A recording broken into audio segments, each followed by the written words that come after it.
Salut à tous, hier nous avons obtenu une énorme victoire pour toutes les petites entreprises du pays, les TPE, les PME, mais aussi les entreprises de taille intermédiaire, pour qu'elles soient enfin protégées de l'explosion des factures d'électricité. On a voté le retour au tarif réglementé de l'électricité pour toutes ces entreprises. L'Assemblée nationale a adopté.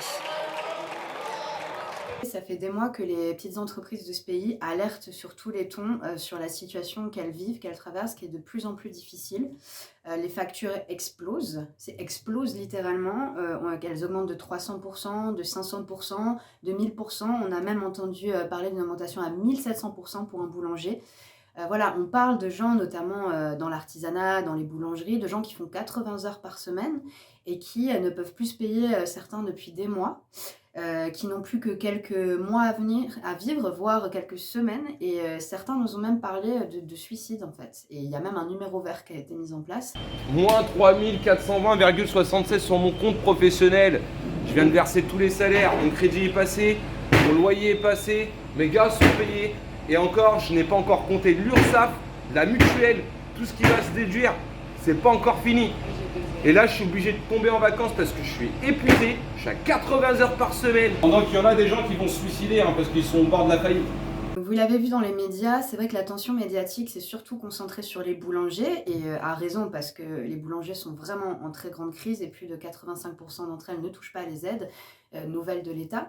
Mais en fait, cette situation concerne bien d'autres entreprises. En fait, elle concerne toutes les PME et les ETI, entreprises de taille intermédiaire, notamment dans l'industrie. On avait par exemple rencontré une des rares entreprises qui fabrique encore du textile en France, Velcorex, qui nous disait il y a encore 2 mois qu'elle n'avait plus que quelques mois à vivre. De Velcorex, rare entreprise qui produit encore du textile en France. En 2022, sa facture de gaz s'est élevée à 5 millions d'euros. Sur 22 millions de chiffre d'affaires, elle n'a touché de l'État que 75 000 euros d'aide.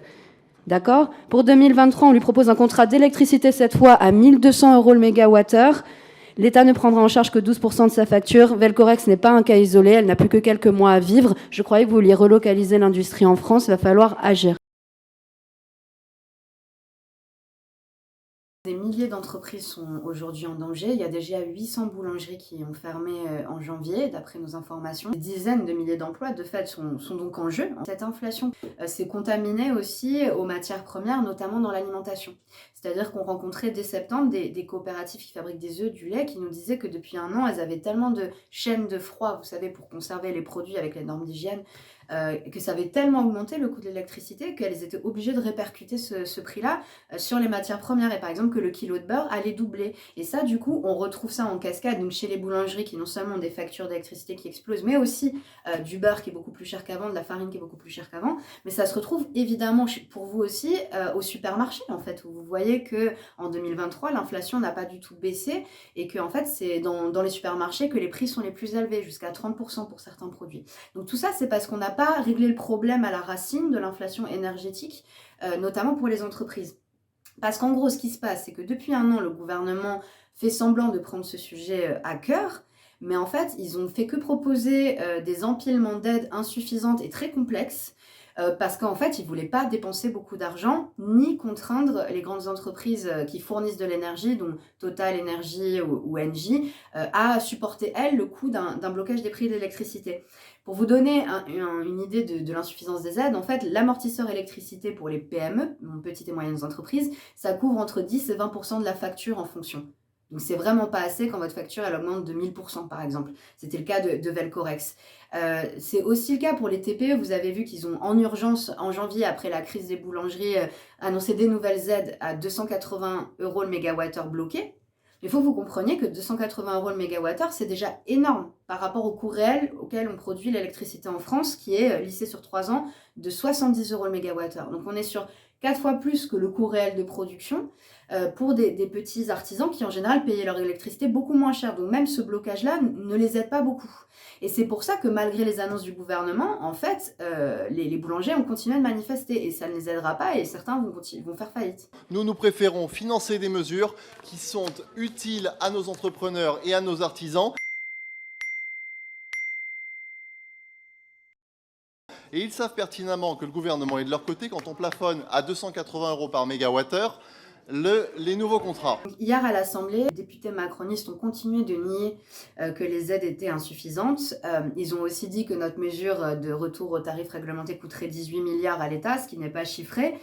Et en fait, ce qui est une situation absolument absurde, parce que nous, on dit depuis le début, et on a réussi à voter ça, que c'est les fournisseurs d'énergie qui doivent supporter le coût. Et pourquoi c'est pas un problème? Parce qu'aujourd'hui, l'électricité en France, 85% de l'électricité française est produite par EDF. EDF, c'est une entreprise qui est détenue à 96% par l'État, bientôt 100% si vous avez suivi l'actualité et la renationalisation. Et donc, on a en fait un monopole public sur la production de l'électricité et l'Union européenne et les gouvernements français successifs ont voulu massacrer ce monopole et on est dans un système tellement absurde qu'aujourd'hui, EDF est obligé de vendre pas cher de l'électricité à ses concurrents qui n'en fabriquent pas pour que ses concurrents puissent vous la vendre, par exemple, à 1000 € le mégawattheure, alors que ça a coûté 70 € à produire, lissé sur 3 ans, 100 € cette année, parce qu'effectivement, la moitié de nos centrales étaient à l'arrêt, mais même quand la moitié de nos centrales étaient à l'arrêt, le coût était bien inférieur au coût auquel on vend l'électricité à des entreprises aujourd'hui en France. Et ça, c'est inacceptable. On a laissé la spéculation et les profits immérité et complètement délirant rentrer sur l'énergie jusqu'à ce que ça foute le bordel dans toute l'économie. Nulle part, il y a une crise de l'offre, mais il y a aussi une crise de spéculation. J'ai déjà nommé certaines entreprises, je peux les renommer encore, mais en tout cas, il est sûr que le fret maritime et que les producteurs d'énergie, notamment pétrole et gaz, se sont gavés. Mais enfin, on n'arrête pas de citer CSA, CSM et TotalEnergies comme étant les deux. Mais oui, mais le problème, c'est que c'est des secteurs... Je ne le nie pas, mais il n'y a pas que deux entreprises en France. Non, bien sûr, mais regardez, en fait, c'est des marchés qui concernent tout le monde. C'est-à-dire que si vous touchez, si vous spéculez sur le prix de l'énergie et le prix du transport de marchandises, cette inflation-là, elle est tellement structurelle à l'économie qu'elle se contamine très vite à tout le reste. Après avoir nié la situation, après avoir vanté les aides qu'ils avaient mis en place au dépit du bon sens et au dépit du fait qu'il y avait des boulangers dans la tribune qui les regardaient en disant « mais c'est pas possible, ces gens mentent comme des arracheurs de dents », la majorité a essayé d'empêcher l'Assemblée nationale de voter parce qu'ils savaient qu'en fait, toutes les oppositions étaient pour. C'est tellement du bon sens que la droite et la gauche sont pour. Voilà. Et donc, ils ont fait plein d'obstructions, des rappels au règlement.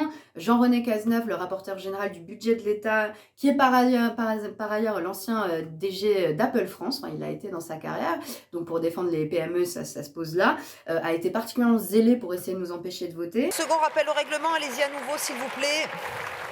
Monsieur le Président, avec tout le respect que j'ai pour vous... L'article, s'il vous plaît. Toujours le même article? D'accord. Non, s'il vous plaît. 89.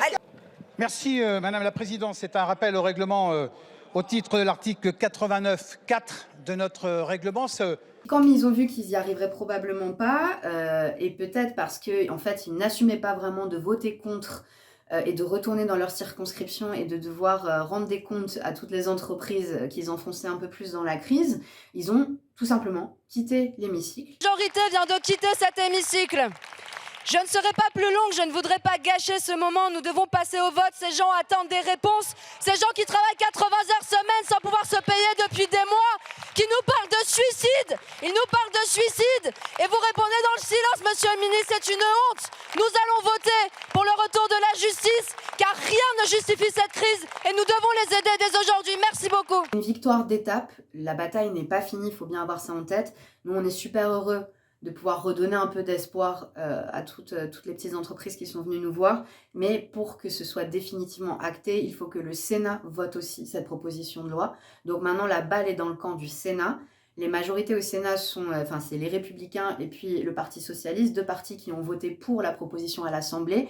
Donc il faut vraiment qu'ils mettent à l'ordre du jour du Sénat le plus rapidement possible cette proposition de loi, le plus rapidement possible, parce qu'on nous l'a dit, les entreprises n'ont pas plusieurs mois à attendre, c'est urgent.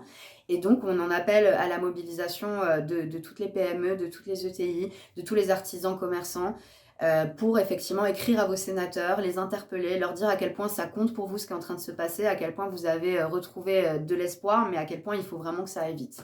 On vous remercie et on vous tient au courant très bientôt.